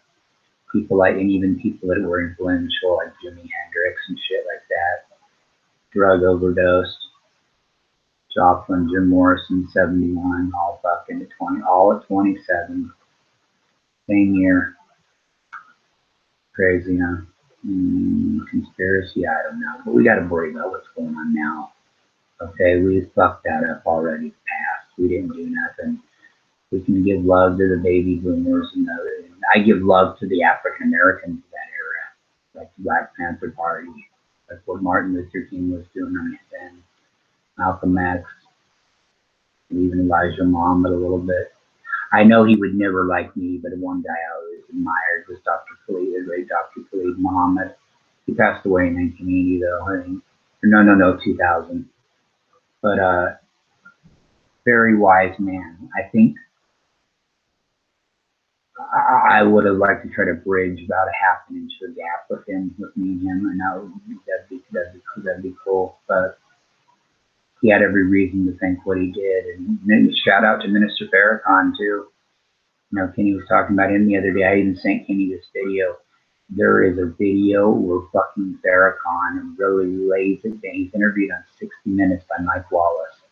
You know, Mike Wallace passed away not too long ago. His son Chris is fucking guy on Fox that does shit on Sunday on Fox, but you've ever heard of him? And he hosted one of the debates this year in the election. But his dad, Mike Wallace, worked for CBS for years, 60 Minutes. You know, good reporter, kind of a cocky asshole, but a little arrogant. But Farrakhan fucking in 37 minutes. Well, I'm sure the interview was an hour, but I mean, I've got, you know, it's uncommercialized, so. But Farrakhan just really, every answer, he had an answer, and it was fucking an answer that blew Mike Wallace away, that Wallace had nothing to argue. You know what I mean? And that's pretty hard to do. That was pretty hard to do, to get Mike Wallace to not be able to really have a comeback. And he did. You know? Yeah. I'm sure the only thing, when Mr. Farrakhan one day, he talked to Alex Jones, and Alex Jones was interviewing there, and I know Mr. Farrakhan had probably has got a great heart and would meet with anybody that was really interested in being educated and shit like that, but I know that Alex Jones' intentions weren't pure for going to that meeting, and I doubt Minister Farrakhan would meet him again. I'm not going to speak for him, but he might be that enlightened, or you'd talk to him and tell him what the fuck he did wrong. But anyway, with that being said, I'm going to go ahead and get out of here. Much love, everybody. Thank you for listening. Wow, I got an incredible number of viewers. Thank you. Thank you. Should be called the Larry, Curly, and Mo podcast. Yeah, if I can get a Curly and a Mo. I got a partner, Callie, but he's going to be out like 6 months, man. He's got to have 2 eye surgeries on each eye and he's got to have them over a 6-month period. So each eye's got to have be really like intrusified, operated on twice. So like he's got to have that done it's coming up here not too long, a couple weeks, and then he's got to have another one done in 6 months on each eye. So yeah, I could use a partner too, but if anybody wants to come in, they can. Yeah, we'll pull. Yeah. Larry, Mo, and Curly. I liked the Three Stooges as a kid. Now I'm embarrassed that I do, because I see it as shit now, and it's lame or dumb motherfucker. It's like the other day, or it was not the other day. I can't say that. It was a couple months back. What I wasn't thinking, okay, not Delirious, but the second one, Eddie Murphy did Raw 87. I was playing it for my, 7th-year-old son at the time, and that was kind of stuff. But then I realized it isn't funny, because because they're talking about shit that he was talking about, Mr. T and Michael Jackson, and just different shit. I mean, when you're joking about shit people have no idea about from another generation, it's hard to pick up the hilariousness of it, right? So it really wasn't as funny as it once was. Like, it would kill me to see it 10, 15 years ago or more. Delirious or Raw would have me on the ground laughing with Eddie Murphy, But now it's like it's very ancient history what he's joking about. So it's hard to, as he was talking about shit these kids know about nowadays, like fucking Nicki Minaj, Kanye West, all that. I mean, yeah, my son would have been rolling on the ground laughing, And movies even seem slow. Like, I tried to watch Up in Smoke too, which is like, I don't laugh really much. There's only been 2 movies in my whole life that have made me laugh so hard that my stomach hurt bad the first time I saw them. Like, and it's weird, it's random. It's Up in Smoke, Cheech and Chong's first movie, 79, and then it was made in 97 maybe. And this is the funny thing with this one, I've only watched this movie once, period. Something About Mary. Those are the only 2 movies the other movies have made me laugh, but those are the only 2 movies for some reason. God damn, the first time I saw them, I just fucking about died. Especially the first half of Up in Smoke. The second half of the movie isn't funny, but that first half is fucking, it just killed me. And Something About Mary too, but I don't really watch a lot of movies now. I just kind of do this and do what I do, and getting ready for my fiance from Denmark. She'll be here officially October 3rd, and her stuff will be here like late in May or late in November. I still got to put up together the radio station she bought me. She told me if I don't have that up. But yeah, I want to hurry up and get her here before they start picking on Scandinavians too, immigrating here. Mm-hmm. No, I'm joking. I'm joking. I'm joking. It's fucked up. It's fucked up. It's still going to be a lot of bullshit.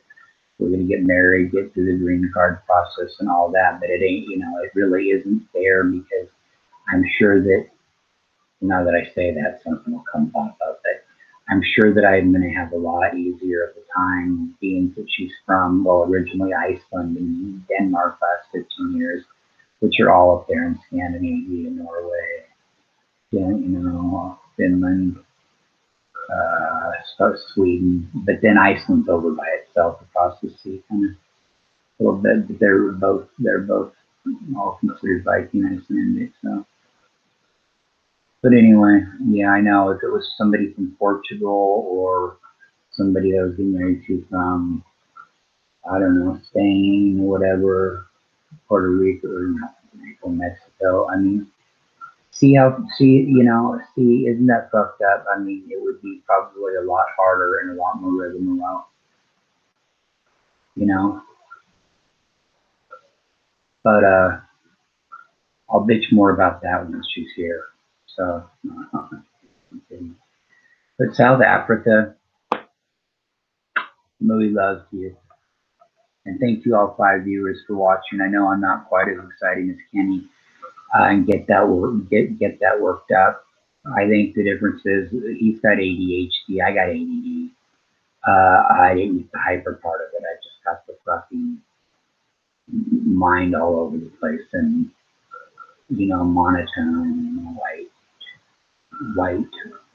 The white zone is for loading and unloading only. There is no parking in the white zone. Now I could say that over and over again. That'd be a good career for me. But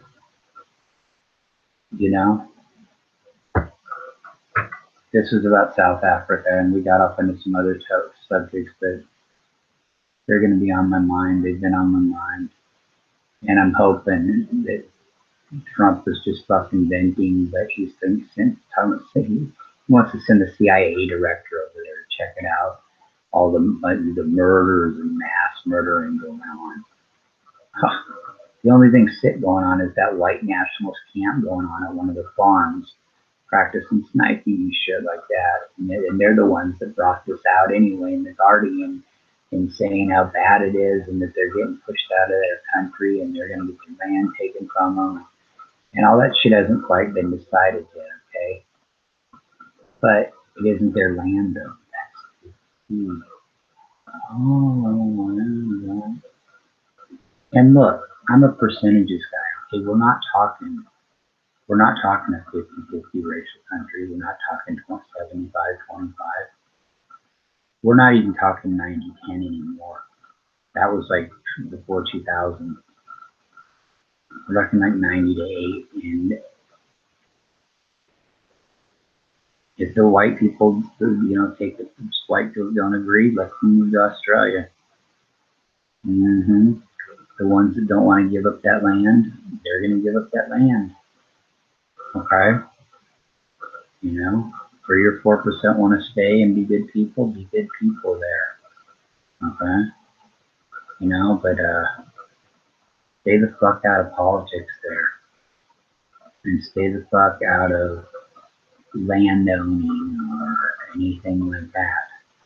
What does that leave for you? I don't know. What did your ancestors and what are your direct ancestors and maybe you've been a part of? What kind of bullshit have you done over there? Just by being there and ignoring the problem is a problem. But what else have you ever done? What have you called a black person? Have you ever killed one being over there, living over there?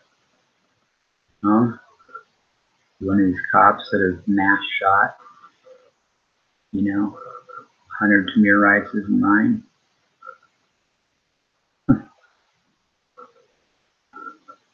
People, it's real. And Trump picking all places. Bad. I'm not even going to give a cosmetizing kiss. I'm just going to, I love you, South Africa. Okay? I love you, the people of South Africa, the government running it now. I have a lot of respect for Mandela because he served 25 years, but I'm not quite as down with him as I am the new regimes over there. So keep doing what you're doing. Okay, and hopefully we'll get our shit together over here. All right. In Australia too, by the way, I mean, I've got a lot of Australian friends online, but if you're willing to, we've got a lot of, I know you got a lot of barren land there and shit like that, and we've got a lot of people. We've got a lot of people from places like Mississippi Stan and Alabama Stan and Oklahoma Stan and the Bayou and what else? Who else am I forgetting to give a shout out to? Arkansas. I mean, in Texas, there's a lot of people there. You know, we've got plenty of people that you can take off our hands for us. I'll tell you what. We'll trade you. We'll trade you all our racist white people that are really deeply redneck racist. We'll trade you all of them. We'll trade you all of them for your Aborigines, what you've got left, what you haven't murdered. The only minority you have over there that you treat worse than we treat Native Americans ever here, or ever have. I mean, yeah, attitude-wise, there was not the genocide done to them that they really did to African Americans, but attitude-wise, there's nobody treated worse in a country than the Aborigines, and they're the only minority. So of course they're fucking bitched at and everything like that. And I just wonder how these Australians would do with other minorities in their country. Some good, I don't know. Some I don't think would like it all of a sudden if black neighborhoods pop, you know, just average working black neighborhoods popped up around Sydney and Melbourne and, you know, all their major cities. Maybe I'm judging, but the one rare race they got there that's indigenous, the way they fucking treat them, and you can really look that shit up, the way they treat them in a lot of way, in every way you can think of. It reeks of being a fourth class citizen. So we'll take some of those off your hands, and we can send you all a race with some new fuckers from South Africa can go over there, and you guys can start a big whole new thing in the outback. You know, in that nuked out outback, radioactive outback. There you go. I don't care. I just, you know, let them move over there. That's a good idea. Let them. If Australia's open to that, fuck, man, they've got the land. Let all the white racist people in. Let them over there. Let them over there. Let their country prosper. Let's stay there. Stay in that little continent in the South Pacific. Stay in that continent. You know, it ain't. You know, Kenny was talking about the fear of dying the other night, and that, you know, even if we say we don't have a fear of dying, we still do. He's totally right. What I found, and it made me rethink what I was thinking. I was thinking about that. It's kind of him and I are on the same frequency, but what I was thinking was that I'm not as afraid of dying anymore. I'm way not as afraid. And there's one thing that I'm not afraid of dying of. One thing at all. In a civil war with Hispanics and white people and African Americans fighting off these white idiots like the Hume, I would not have a problem with friendly fire of being recognized as being thought of as a fucking bad white guy and accidentally murdered. I would not hold that. My soul would not hold that against that African American. I would do, my soul would not be upset because how could I blame him? You know what I mean? But at the same time, until that day, I don't think that day will happen like that. But until that day happens, I'm not going to stop.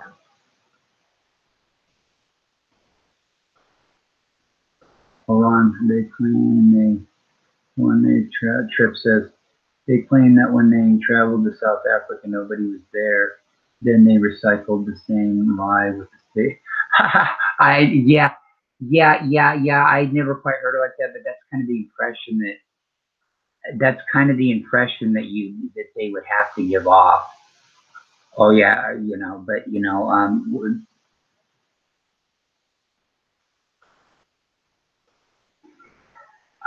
yeah, where exactly? I wonder was that at? Where was that at they traveled? Nobody was at. Was it like right across the border in a fucking little remote nowhere? I mean, what the fuck are they talking about? How could they not even face it fucking coming all the way down? Well, the British probably traveled in boat. I don't know. They probably used the convenient ports down there and all that. And same thing with Israel, exactly. But Israel's okay though. Israel design. I mean, I like the people of Israel fine. Well, no, not. I wish that they would stand up against their fucking government who's murdering all these Palestinian children and blowing their fucking feet off. They're killing Palestinian fucking kids, adult women, and children, and giving them nothing. Okay? They won't let them build their own economy. They won't let them come in and move and integrate in back into the area where they're supposed to. One day, one generation, and it's sad of these Palestinians. They're gonna fucking really, they're gonna cause some havoc, and I don't blame them. I mean, you get to the point where you're like, burn Hollywood, as Chuck D would say, Public Enemy. You know what I mean? So I smell a riot going on. Yeah, fuck yeah. Yeah, I don't know. Yeah, there was nobody there. Oh my God, man, that made my day. That there was nobody there. So that's so okay. So there you go. So they just settled there and nobody was there. Okay. Okay. I wonder how long it took the Palestinians to figure out they were there. I wonder how long it took Israel then to get in their business and fucking round them up outside their borders and put them in those fences. They're both real interesting questions. The only difference is the Israel situation is touted, and really it's a fucked up thing that had that happen. That was some fucking, that was some real bad fucking fuckery, right? Well, they both are fuckery. People were both kicked out of their own, well, not kicked out of their own nation, and well, yeah, actually both enslaved in their own different ways. Okay? Like I said, it was so great to see all the black South African reporters and look at their parliament, and now it's represented by. I mean, it's yeah. There's like one of the parties of a few white people and their mom, and they don't say shit. You know, they don't. One party is really radical and wants those motherfuckers out of there. The other one's a little calmer, but wants those motherfuckers out of there and wants land appropriations. Okay, so they're on the same page. And the third party is kind of more of a Mandela type thinking piece, but they still are going to have to go along with this too. But the hang up will be whether or not to pay these people for that. Fuck it, I don't, whatever. If they agree to pay them some money, I don't know, whatever, do it. If, you know, a one-way ticket, how about a one-way boat ticket to fucking, to goddamn Perth, Australia? Okay, for their land. I don't know. I mean, really, it should be nothing. You know, that's not their land. They should have the appropriate time to get off of it. I'd be okay with fucking giving in a fucking, if it was a decent family that wasn't fucking racist and all about all this bullshit.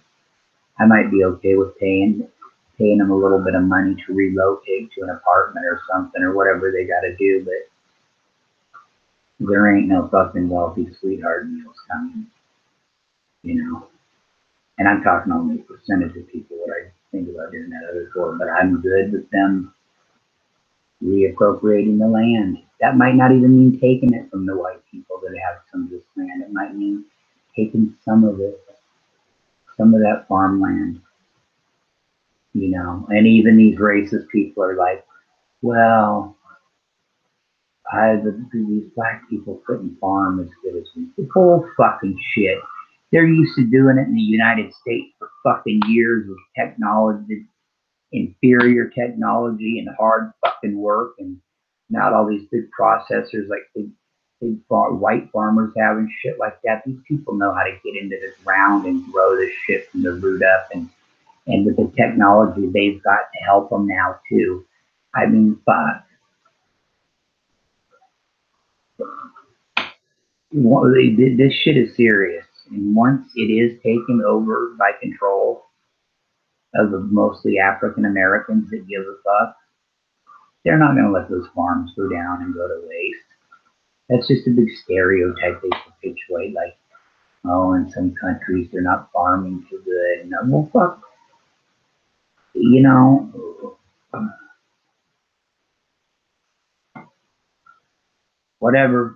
I mean, you know, hey, it's yeah, you know, maybe they're learning that, you know, since you've fleeced all their gold and fucking diamonds, you know, for not just fucking centuries, millenniums, longer, hundreds of thousands of years. Because I believe, I'm not stupid. Humans aren't. We weren't just cavemen and that was it. I believe humans have been here on and off this earth, different from different star systems for. Well, one guy said 1 billion years. I think 1 trillion years or so. Humans have been on and off Earth. Mm, yeah, and no, Mars was not hit by a fucking meteorite with a brain. It was fucking hit with a nuclear weapon, a strong one that went off in your atmosphere, not one shot down at him, one that was fucking went in your atmosphere and went pop. Okay? And so these are just things to think about with that. I'm finally going to get off here. God, I don't know how much time I went, but oh, brother. Anyway, thank you for everybody for putting up with it. I tried to, I did look at Tripp's question, and yeah, nobody was there. That's, if this weren't such a sick issue and we were watching this as like a movie, that'd be hilarious. That'd be probably the most hilarious movie playing of the year. The Tripp was saying, yeah, that, oh, not a soul, not a peep. Yeah, not a fucking soul in sight. Should Larry, Curly, and Mo show? Yeah. Well, if I find a Curly and a Mo, or a Schmo, the Larry, Curly, and Schmo show. I don't know. The problem is 3 people's too much on a show. It can be good, but you start talking over each other, unless one's a guest. Now you can have 2 people that host a show and then have a guest or 2 on, have 2 guests on that you're talking to, right? It's guests, but you're interviewing them. Having discussion, but you're interviewing them. But if you're getting 3 people that are just, people walk over each other and it happens. That's just been my experience. That, you know, I don't have the super energy to keep 4 or 5 people. Now Kenny can go all night. Kenny, in one respect, is like fucking Art Bell used to be. Art Bell would keep the show because he had a contract. He could have the show go on all night, 6 hours. Art Bell would go overnight, like he was supposed to just go 10 to 3. They only do 10 to 2 on Post now, but 10 to 3. And sometimes Art would keep it on till 6 a.m. till the news came on the other stations. And Kenny's got that kind of stamina, and he's also can handle a four-way combo like that many people. To me, I like to keep it a little bit simpler. You know, and it's good to mix it up. It's good. I loved Kenny's video yesterday, by the way. Trump is in trouble. Yeah, I was suggesting he do more of those again. He's gonna, because those are important too. His shows are important, and also his little 40, 20, whatever, 10, 20, 30-minute talks. All right, so anyway, much love to everybody. Thank you, Trip. Thanks, Shaybone. Thank you, Anti-Jams. I hope I didn't bore you guys too much. If you watched the Opinion Attack show like last night, yeah, it was funny. I was dying laughing. Kenny's like, well, I'm putting these people there. It'd be boring. You know, I'm putting them with you. Yeah, and I told her, I'll only slow her down and do a fourth or fifth gear. We'll be fine. But with that being said, much love, everybody. Thanks for tuning in. And much love. We need it here too. But much love right now sent to South Africa. And here's to nobody getting in their way. Mwah. And here's to you, fucking Donald Trump, and anybody that likes you. Fuck you in the fucking face. And the horse that you fucking put your ass up riding in on. Later.